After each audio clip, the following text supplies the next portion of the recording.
Halo teman-teman, selamat datang di channel Mimin. Semoga teman-teman Mimin sehat-sehat selalu ya. Mimin mau ingatkan bahwa video ini adalah alur cerita novel, jadi mohon maklumi jika ada ketidaksesuaian gambar, karena videonya masih belum rilis. Jangan lupa like, share, and subscribe. Tanpa lama-lama, langsung kita ke videonya. Battle Road to Heaven.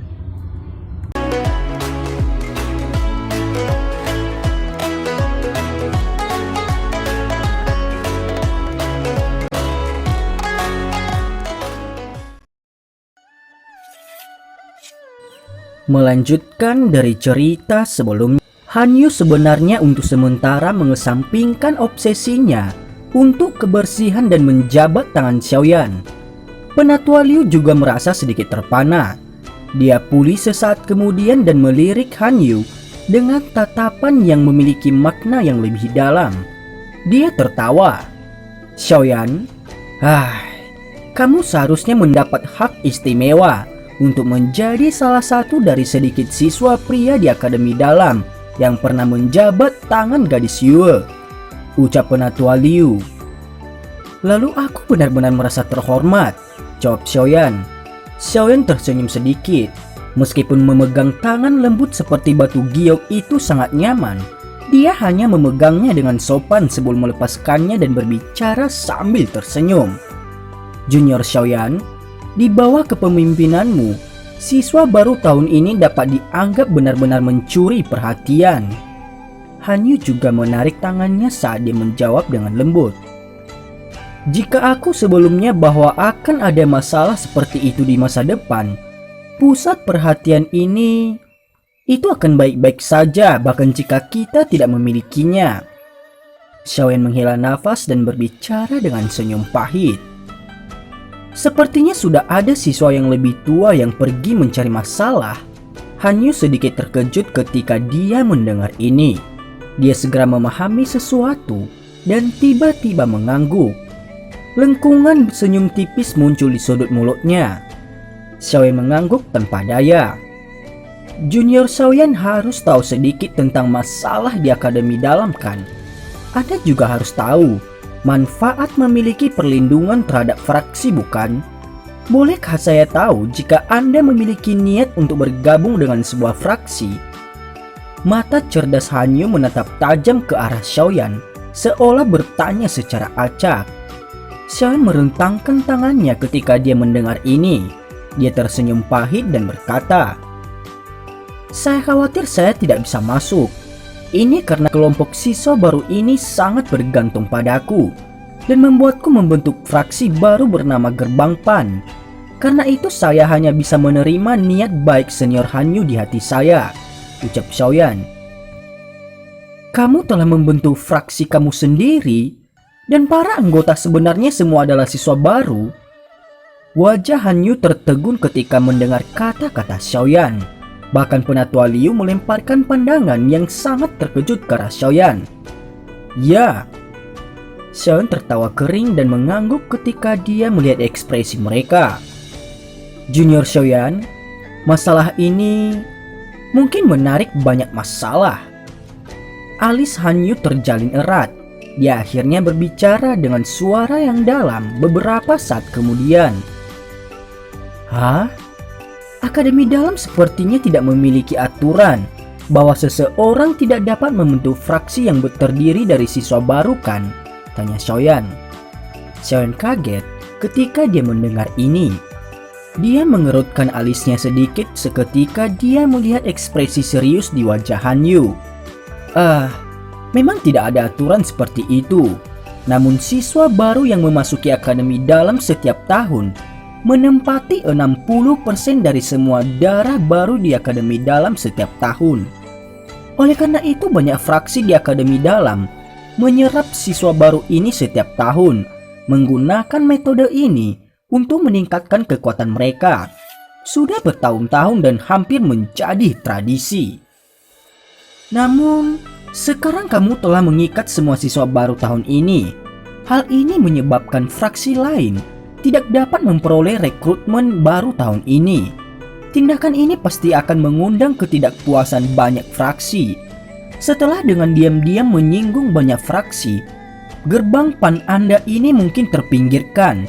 Inilah sebabnya saya mengatakan bahwa Anda akan mengundang banyak masalah, ucap Hanyu. Hanyu menggelengkan kepalanya tanpa daya dan membantu menjelaskan situasinya kepada Xiaoyan. Penatua Liu juga sedikit mengangguk, menandakan bahwa apa yang dikatakan Hanyu itu benar. Mendengar penjelasan Hanyu, wajah Xiaoyan juga secara bertahap menjadi lebih serius. Karena dia tidak terbiasa dengan kebiasaan dan tradisi di Akademi Dalam, itu mengakibatkan dia benar-benar melupakan tunggul ini. Sekarang gerbang PAN baru saja dibentuk secara formal. Benar-benar tak terduga bahwa itu telah menyinggung hampir setengah dari fraksi di Akademi Dalam. Dengan kekuatan gerbang PAN saat ini, itu tidak cukup untuk menangani begitu banyak musuh potensial. Saya ceroboh, jawab Xiaoyan. Xiaoyan menghela nafas dengan lembut. Dia merenung sejenak sebelum dia tersenyum dan terus berbicara kepada Hanyu. Namun masalah telah berkembang hingga saat ini. Saya juga tidak punya solusi. Kami hanya bisa memblokir tentara yang datang dengan jenderal dan menumpuk tanah untuk memblokir air yang datang. Jika memang ada fraksi yang ingin menghancurkan gerbang PAN, aku Xiaoyan tidak akan hanya menunggu untuk mati. Hanya itu yang bisa kukatakan, ucap Xiaoyan. Hanyu menghela nafas dan mengangguk. Dia tidak berharap bahwa Xiaoyan akan benar-benar membentuk fraksi sendiri begitu cepat. Ini menyebabkan dia menelan pikiran untuk mengikatnya. Meskipun potensi Xiaoyan mungkin cukup baik, dia baru saja memasuki Akademi Dalam. Kekuatannya saat ini hanya pada tingkat Dadoushi. Bertindak dengan cara ini tidak diragukan lagi akan menciptakan banyak musuh. Namun fraksi gerbang PAN ini dari mereka tidak cukup untuk menangani banyak lawan ini. Jika ada sesuatu yang kamu butuhkan di masa depan, kamu bisa datang dan menemukanku. Saya akan melakukan yang terbaik untuk membantumu, ucap Hanyu. Hanyu terdiam beberapa saat sebelum dia mengangkat matanya dan perlahan-lahan berbicara kepada Xiaoyan. Hahaha. Dalam hal ini terima kasih banyak Senior Hanyu, jawab Xiaoyan. Xiaoyan tersenyum dan mengangguk ketika dia mendengar ini. Tidak peduli bagaimana orang mengatakannya, mampu mengatakan kata-kata seperti itu ketika gerbang PAN mereka berada dalam situasi yang terisolasi. Dia setidaknya adalah seseorang yang bisa berteman dengan dangkal. Meskipun dia tidak tahu apakah kata-kata ini hanya asal-asalan atau tidak. Jangan terburu-buru mengucapkan terima kasih. Mungkin tidak banyak yang bisa saya lakukan. Selain itu, ini semua karena potensi Anda, ucap Hanyu. Hanyu menggelengkan kepalanya dan berkata dengan suara dingin, saya mengerti. Jika saya hanya siswa baru Akademi Dalam, saya khawatir saya tidak akan diperlakukan dengan sopan oleh kalian berdua. Xiaoyan tersenyum tipis. Dia bukan orang bodoh. Ada beberapa hal yang dia lihat lebih jelas daripada orang lain. Jika bukan karena bakat dan potensinya, Penatua Liu yang memiliki posisi penatua dan Hanyu yang memiliki kekuatan yang cukup besar di Akademi Dalam, pasti tidak akan memberinya penghormatan khusus. Ini adalah Akademi Dalam. Aturan kekuatan yang tertinggi menembus melalui semua orang dan segalanya. Meskipun kata-kata Xiaoyan langsung, Hanyu dan Penatua Liu sedikit mengangguk. Baiklah, pertama-tama kamu harus melihat-lihat di sekitar menara pemurnian Ki Api Langit dengan Penatua Liu. Saya harus naik ke tingkat 6 dan tidak akan berlama-lama lagi. Kita dapat mengobrol jika kita memiliki kesempatan untuk melakukannya di masa depan, ucap Hanyu. Hanyu membungkuk sedikit ke arah Xiaoyan sebelum dia segera berbalik dan perlahan berjalan ke tempat tertentu di mana menara kuno. Xiaoyan tersenyum dan mengangguk. Hahaha, Xiaoyan, apa pendapatmu tentang gadis Ryu itu? Dari samping Penatua Liu tersenyum ketika dia melihat Xiaoyan menarik pandangannya dan bertanya. Tidak buruk. Saya pikir mereka yang mengejar Senior Hanyu di Akademi Dalam sangat banyak. ucap Xiaoyan. Xiaoyan tersenyum ketika dia menjawab. Dengan penampilan dan posisi Han Yu, dia pasti tidak kekurangan pelamar. Memang ada cukup banyak pelamar, namun ada sangat sedikit yang disukai matanya. Sikapnya terhadap Anda tampaknya merupakan awal yang cukup baik. Dengan talenta pelatihan Anda dan menambahkan pelatihan di Menara Pemurnian Ki Api Langit, saya khawatir bahwa dalam waktu 1 tahun, Anda akan dapat memasuki kelas Dowling. Pada saat itu Anda mungkin bisa menjadi pelamar yang paling cocok, ucap Penatua Liu. Penatua Liu menggoda. Hahaha, Senior Han Yu memang tidak buruk, tapi aku tidak punya niat seperti itu, jawab Xiaoyan. Xiaoyan tersenyum dan menggelengkan kepalanya. Dia mengamati ekspresi aneh Penatua Liu dan tidak terus terjerat pada masalah ini. Sambil tersenyum, dia menarik diri dari pertanyaan itu. Penatua Liu belum memperkenalkan Menara Pemurnian Ki Api Langit ini kepada siswa ini, ucap Xiaoyan. Oh, saya hampir lupa tentang itu. Hahaha, teman saya. Penatua Liu buru-buru menepuk kepalanya setelah diingatkan oleh Xiaoyan. Dia tersenyum meminta maaf dan segera berbalik dan memimpin jalan. Xiaoyan mengikuti dari belakang. Menara Pemurnian Ki Api Langit terkubur di bawah tanah, hanya mengungkapkan puncak menara. Interior menara itu begitu luas sehingga melampaui harapan Xiaoyan. Saat dia berjalan di sepanjang jalan, Xiaoyan menyadari bahwa kemungkinan ruang di tingkat pertama menara ini cukup untuk 500 orang untuk berlatih secara bersamaan. Ruang pelatihan dengan berbagai ukuran dibangun di dalam ruang bundar interior menara. Namun sebagian besar ruang ditempati saat ini. Selain itu ada beberapa tanda merah kecil yang tergantung di atas pintu di kamar-kamar ini. Namun kata-kata yang tertulis di atas itu sebenarnya tidak semuanya sama. Kata-kata kelas tinggi, kelas menengah, dan kelas rendah sebenarnya ditulis pada tag merah ini. Ini mungkin perbedaan antara nilai ruang pelatihan dalam Menara Pemurnian Ki Api Langit yang Atai sebutkan. Saat dia berjalan dari timur ke barat, Xiaoyan menyadari bahwa sepertinya semua ruang pelatihan kelas tinggi dekat dengan tengah menara. Di sekitar mereka adalah ruang pelatihan kelas menengah dan ruang pelatihan kelas rendah adalah yang terjauh dari pusat. Di Menara Pemurnian Ki Api Langit, ruang pelatihan kelas tinggi, menengah, dan rendah ini biasanya diperjuangkan dengan kekuatan seseorang.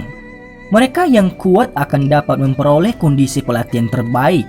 Mereka yang kekuatannya lebih lemah hanya bisa pergi ke ruang pelatihan kelas rendah di wilayah terluar untuk berlatih. Penatua Liu menunjuk ke arah ruang pelatihan di mana label kelas tinggi digantung saat dia berbicara dengan senyum tipis. Di level yang sama, tidak peduli apa kelas ruang pelatihan itu, biaya pelatihan mereka semua sama. Misalnya di tingkat pertama, ruang pelatihan kelas rendah membutuhkan energi api untuk berlatih selama 1 hari. Dan ini juga sama untuk ruang pelatihan kelas tinggi. Biaya yang harus dikeluarkan seseorang sama seperti efek yang didapat oleh seseorang pada dunia yang terpisah. Bukankah ini akan menghasilkan situasi yang kuat menjadi lebih kuat dan yang lemah mengalami kesulitan untuk mengejar ketinggalan? Ucap Xiaoyan. Xiaoyan bertanya dengan ragu. Tanpa menghadapi kesulitan, sangat sulit bagi potensi seseorang untuk dilepaskan sepenuhnya. Yang kita butuhkan adalah penindasan yang berbeda. Selama mereka tertindas hingga batasnya, akan ada beberapa siswa yang benar-benar akan meletus dan dengan cepat mengejar orang-orang kuat yang akan kesulitan mereka jangkau di masa lalu. Sampai sekarang, masalah semacam ini pada dasarnya telah muncul setiap tahun di Akademi Dalam, ucap Penatua Liu. Penatua Liu menggelengkan kepalanya dan berbicara sambil tersenyum. Xiaoyan sedikit mengangguk. Langkah kakinya yang maju tiba-tiba berhenti. Jika seseorang mengikuti pandangannya dan menoleh, orang akan menyadari bahwa mereka sudah berjalan ke tengah menara. Ini adalah... Xiaoyan sedikit terkejut. Melihat lubang hitam tak berdasar yang muncul di depannya, dia perlahan mengambil 2 langkah maju dan datang ke tepi lubang hitam dengan hati-hati melirik bagian bawah. Kegelapan terus meluas sampai ke ujung pandangan seseorang. Kegelapan aneh yang bahkan tidak memiliki sedikit pun cahaya, menyebabkan Xiaoyan memiliki semacam perasaan pusing di kepalanya. Lubang hitam ini muncul untuk menembus seluruh menara pemurnian ki api langit. Jika bukan karena puncak menara yang menutupinya, orang mungkin bisa melihat dengan jelas lubang hitam yang dalam ini dengan pandangan dari langit. Xiaoyan sedikit terkejut. Jika seseorang dengan hati-hati merasakan lubang hitam ini, orang tampaknya akan dapat merasakan bahwa udara yang berasal dari tempat ini jauh lebih panas daripada tempat lain. Perasaan itu tampaknya ada sesuatu di bagian bawah lubang yang dalam yang terus-menerus memancarkan dan memasok energi panas ke seluruh menara pemurnian ki api langit. Xiaoyan mengulurkan telapak tangannya dan meraih udara panas ilusi. Ada sesuatu di dalam tubuhnya yang tiba-tiba melompat sekali. Tenggorokan Xiaoyan berguling sedikit.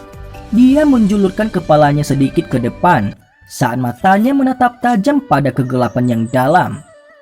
Beberapa saat kemudian, api berwarna hijau dari dalam tubuhnya tiba-tiba menyerbu ke pupilnya. Dalam sekejap, mata hitamnya yang gelap berubah menjadi mata hijau menyala. Ketika nyala api itu menyapu matanya, kegelapan tak berdasar di bawah mulai menjadi lebih redup dengan cara yang sangat aneh. Namun saat kegelapan semakin pudar, semua rambut di tubuh Xiaoyan tiba-tiba berdiri tegak. Di bawah fokus sepasang mata hijau menyala itu, sedikit distorsi mulai terbentuk di ruang kegelapan tak berujung. Dengan cepat mengikuti ini, ruang terdistorsi itu seperti ular piton yang tak terlihat ketika mulai naik ke pintu masuk lubang dengan kecepatan yang sangat menakutkan. Xiaoyan, minggir! Saat ruang terdistorsi akan naik, teriakan tiba-tiba terdengar di sebelah telinga Xiaoyan. Segera tangan yang keriput meraih bahunya dan menarik dengan kuat, membawanya jauh dari lubang yang gelap ini. Tidak lama setelah Xiaoyan ditarik dari lubang, dia tiba-tiba merasakan suhu naik dengan cepat di sekitarnya. Setelah itu dia mendengar suara mendesis yang tajam saat keluar dari lubang yang dalam. Dia buru-buru mengangkat kepalanya dan melihatnya, namun wajahnya tiba-tiba mengeras. Mulutnya menggigil ketika suara serak keluar dari celah di antara giginya dengan susah payah. Ini apa ini? Dan cerita pun bersambung. Terima kasih telah mendengarkan Mimin sampai akhir ya, dan sampai jumpa.